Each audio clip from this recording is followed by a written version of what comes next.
Halo sobat, jumpa lagi bersama saya Arya Setawa tentunya di podcast Arya Rumpi. Sobat podcast, kalau ngomongin soal anjing Kintamani tentu sudah nggak asing ya di telinga kita. Ya, anjing yang sudah mendapatkan pengakuan dari Federasi Kinologi Internasional sebagai salah satu anjing ras dunia yang berasal dari Indonesia yang berada di Pulau Bali ini memang cakep banget nih anjing ya. Apalagi biasanya juga menjadi pilihan bagi para dog lovers atau para pecinta anjing untuk menjadi anjing peliharaannya.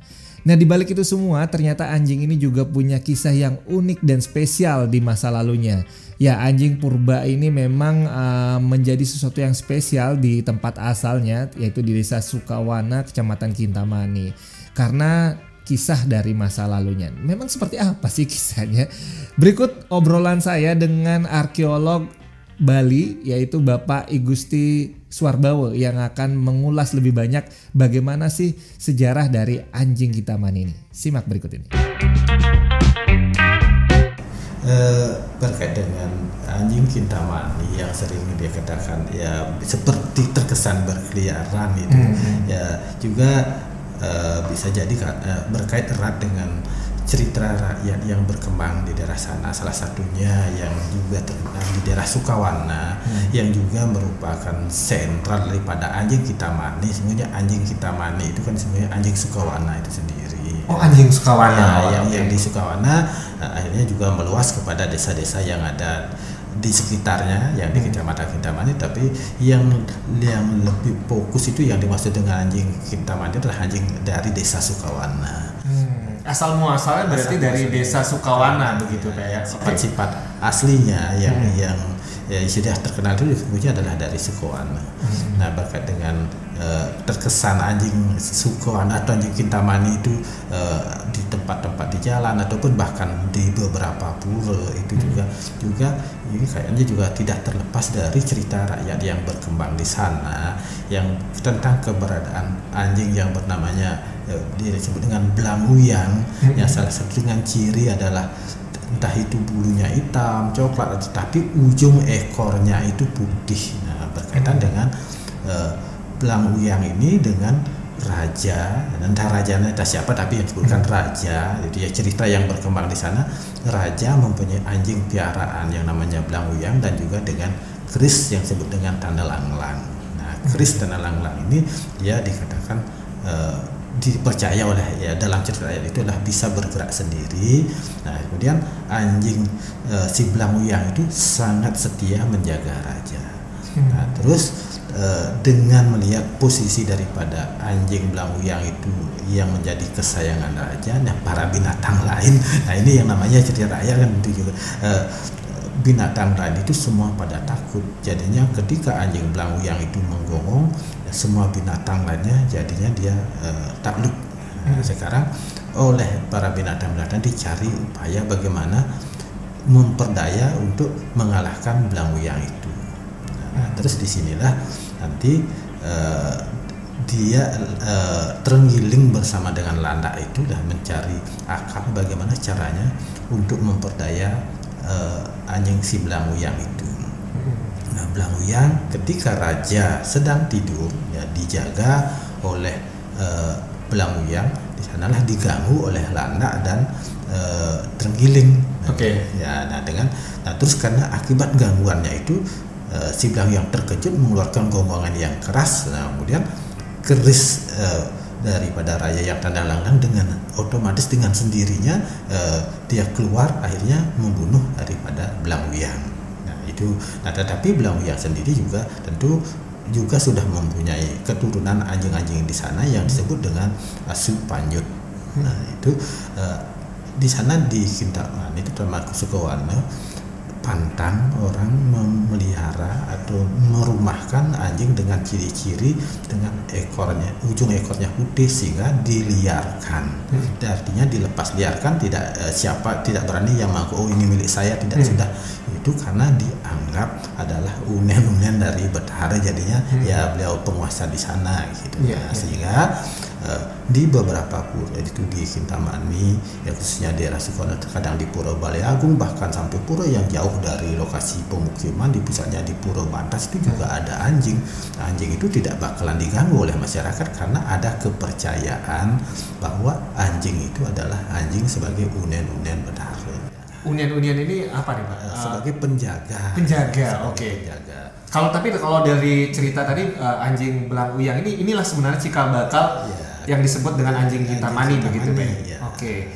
Karena dulu setia sekali menjaga raja, kemudian berkaitan dengan tadi sebagai anjing yang hewan yang berjasa begitu. Ya, berjasa karena ya jadinya bagaimana kesetiaan anjing itu terhadap tuannya itu juga masih terlihat seperti anjing Kintamani kan betul-betul memang setia sekali kepada tuannya, sangat terus sebagai pengabdi. Nah itu salah satunya ya dilukiskan di dalam cerita rakyat ya seperti itu, bahwa anjing Kintamani itulah ya dalam hal ini belang uyang itu sangat setia kepada tuannya.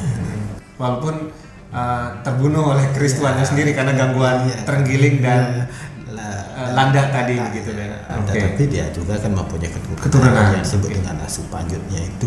Nah jadi di sanalah anjing-anjing yang diliarkan itulah yang biasanya yang membuahi pada anjing-anjing piaraan masyarakat. Ekornya harus ujung putih. Berarti kalau nggak ujung putih itu gimana Pak? Terutama yang dianggap belang uyang itulah misalnya warna bulunya hitam, kemudian ataukah coklat dan sebagainya, tetapi ujung ekornya saja putih, itu yang disebut dengan belang uyang. Oh, hanya ujung ekornya putih walaupun warnanya apapun bisa ya. Apapun ya, terlepas dari kalau warna putih mulus kan tidak itu kan keseluruhan, bukan ujung ekornya saja. Berarti nggak termasuk itu tidak termasuk ya. Sehingga yang diliarkan itu ya kalau kita lihat di tempat-tempat pura dan sebagainya ya jarang ketemu dengan anjing liar yang warnanya putih, warnanya hitam polos, tapi justru yang warna tertentu ya warna hitam, warna coklat dan sebagainya, tapi ujung ekornya putih. Sehingga orang nggak berani untuk mengusir atau mengganggu. Tapi ada artinya dalam perkembangannya sendiri anjing Kintamani ini memang diliarkan, dan kalau saya baca beberapa artikel itu bisa hidup dalam tanah begitu ya, beranaknya seperti itu. Memang kekhasannya seperti apa Pak kalau dulu dengan yang sekarang? Ya kalau dulu memang kalau kita lihat kilas baliknya ya sumber tertulis berkenaan dengan kehidupan di Kintamani, daerah Sukowana, Kintamani dan sekitarnya, ada dalam dokumen yang tertua di Bali juga sudah disebutkan bahwa masyarakat di pegunungan Kintamani ketika abad ke-9 mereka sudah memelihara anjing, dan juga di dokumen-dokumen lainnya prasasti di daerah Kintamani juga menyebutkan masyarakat di sana itu juga sudah memelihara anjing untuk membantu perburuan, dan bahkan ada juga pejabat yang berkait erat dengan pemeliharaan anjing. Artinya ada pejabat yang tidak mengganggu, tidak disalahkan ketika masyarakat itu memelihara anjing. Jadi mendapat perhatian khusus, anjing itu mendapat posisi yang cukup penting dalam kehidupan masyarakat pegunungan di Kintamani. Ya, berarti seperti yang kata-kata tadi ini juga menjadi tampaknya eksklusif begitu ya. Anjing Kintamani di tengah aktivitas masyarakat begitu. Kalau itu ada prasastinya Pak ya? Iya, ada prasastinya. Prasasti yang tersimpan di desa Sukowana dan juga yang tersimpan di desa Kintamani itu yang menyebut bahwa masyarakat di sana pada abad ke-9 ya sudah memelihara anjing, dan salah satu piaraan yang cukup penting dalam membantu kehidupan mereka, baik itu dalam menjaga rumah termasuk dalam aktivitas berburu. Jadi peran anjing Kintamani itu ya memang karena ya di daerah pegunungan tentu salah satu aktivitasnya adalah berburu. Peran anjing itu sangat sentral juga dalam kehidupan mereka, terutama dalam berburu dan juga menjaga rumahnya.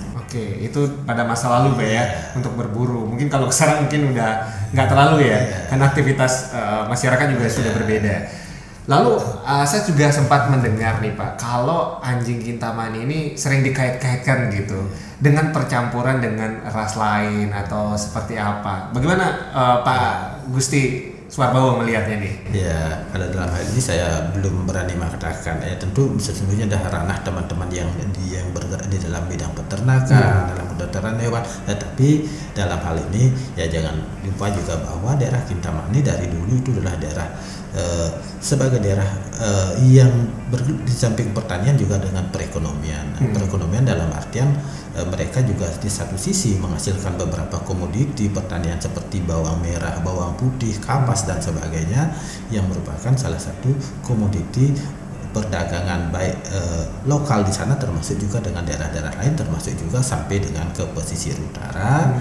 Itu salah satu komoditi yang cukup penting bagi Bali, bahkan juga diekspor. Dan tentu dalam kontrak ini juga melibatkan pedagang-pedagang luar, termasuk juga ya pedagang dari Cina. Nah, dan bukti-bukti atau sisa-sisa pengaruh itu ya kita lihat adalah di daerah Kintamani ya, dalam penggalian dan penelitian itu banyak ditemukan uang kepeng yang notabene juga sebagian besar dari Cina. Memang ada juga yang dari Vietnam dan juga ada dari beberapa negara lainnya yang pertemuan yang eksklusif juga di daerah Sukawana sendiri ya, di Pura Leguni Cemeng itu ditemukan berpuluh-puluh ribu uang kepeng ya, dari berbagai periode dinasti Cina. Di samping itu memang banyak juga di daerah desa-desa di Kintamani di Sukawana itu ditemukan keramik Cina. Nah, ini sebagai bukti bahwa masyarakat Kintamani, masyarakat Sukawana dan sekitar di sana itulah sebagai masyarakat yang tidak tertutup, dalam artian sangat terbuka hubungannya dengan masyarakat luar.